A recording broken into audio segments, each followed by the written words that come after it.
What's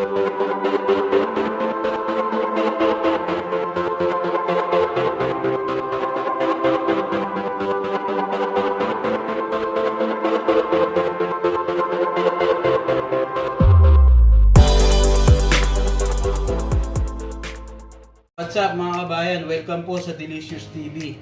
Ngayon naman ang menu natin for today ay beef mechado. So ito po guys ang aking mga sangkap o ang ingredients. Ang ating beef, bali ini-slice ko na po. And then ang ating tomato sauce. And then beef broth. And bay leaf. And then ang ating soy sauce, sugar, pepper, and salt. And then gagamit din ako guys dyan ng lemon juice. At kung walang lemon juice po, pwede ang calamansi juice dyan guys.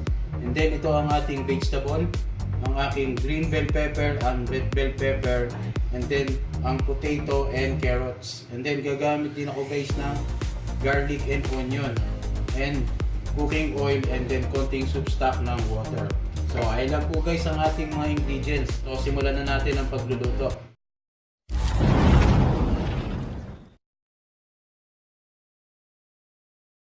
So ayan guys, naka-ready na ang aking frying pan o ang ating teflon na may cooking oil. So ang gagawin ko muna, piprecook muna ang mga vegetable para maganda ang ating presentation ng ating pagkain. So iwan ko ang ating potato. I-cook ko lang muna siya guys. So ayan ang ating unang first step. Ayan, potato and carrots. Mix lang natin guys. And then, lagay na natin ang kanyang green bell and then ang red bell pepper. Mix lang natin guys. So, ayan, after niya natin ma-pre-cook, then alisin na natin guys. Then ang next step, sabay na natin ang ating garlic, onion,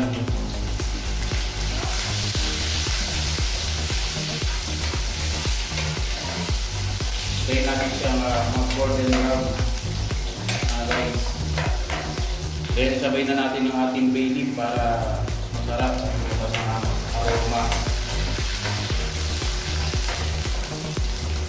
So pagka golden brown na ang ating onion and garlic, lagay na natin ang ating beef.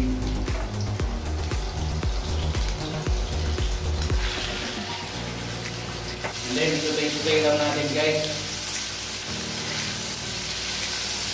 hanggang mawala ang ating fresh ng ating beef. So ganyan po ang ating version ng beef mechado. So ayun guys, after mawala ang ating fresh ng outer ng beef, then pwede na natin ilagay ang ating mga ingredients. Tomato,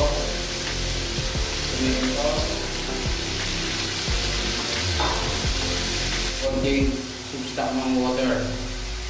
Then lagay na natin ang soy sauce, pepper, salt, sugar, lemon juice, ating beef broth guys. So hintayin na natin siyang maluto guys dito hanggang i-absorb ng ating beef ang ating sauce. So after yan, malambot na rin ang ating beef. Then after nun, saka natin lalagay ang ating vegetable ng ating beef. Within 15 minutes, well done na to guys. Dahil tender naman ang ginamit natin na beef. Ang ginamit na pala natin na beef dyan guys ay ating chop part.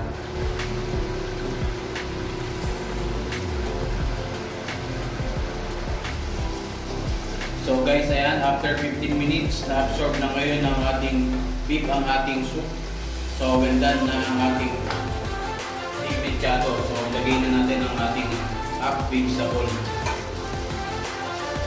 na ating piprito. Then close natin ang oil. So ganyan lang kasimple ang aking beef mechado. So well done na guys. So let's go, i-plate na natin. Wow, delicious. Yung sakto lang sa ating plate.